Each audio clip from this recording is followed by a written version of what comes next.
হ্যাঁ, বলেন বলেন। আমি লালমনিরহাট রিস্কার সংগঠনের সভাপতি আচ্ছা, ফারুক হোসেন। দুলু ভাই, আশাদুল হাবিব দুলু ভাই, উনি আমাকে একটা বরাদ্দ দিছে 1 টন চালের বরাদ্দ। এই 1 টন চালের বরাদ্দ আমাকে দিছে। আমি অফিসে গেছি, জালাল ভাই, সাইদুল ভাই এই টাকাটা আমাকে দিছে। এখান থেকে টাকাটা নিয়ে আসার পথে মিশন স্কুলের ওখানে আমার রিস্কা উনি আটকাইছে। পৌর কমিটির সভাপতি রবিকুল ইসলাম এবং তোমার সোয়ামেল সভাপতি ইনি আমার বলে যে টাকা কত টাকা পাইছো দেখি।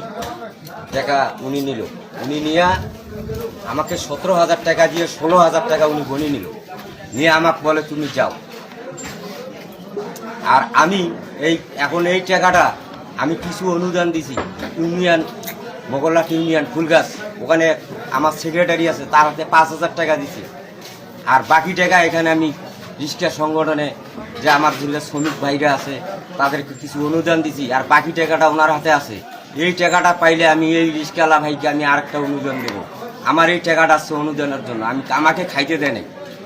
আমি আমার ভাইদেরকে, আমার রিস্কা সংগঠনের যে ভাইরা আছে, আমার শ্রমিক ভাইরা, আমি তাদেরকে নিয়ে করতে চাই, আমার শক্তিশালী একটা সংগঠন চালাইতে চাই।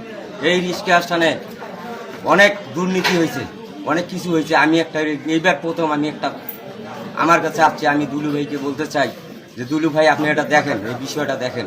আর আমাদের রিস্কা যে সংগঠন আছে আপনারা দেখেন, এনারা যে এরকম যে লোকগুলো আছে, এই লোকগুলা আপনারা কি করবেন আপনারা বোঝেন ভাই।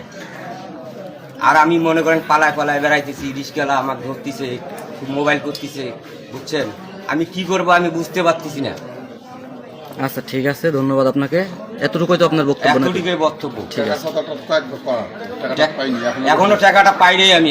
কত টাকা? এখনো 11,000 টাকা আছে ওনার কাছে। ঠিক আছে, ধন্যবাদ আপনাকে।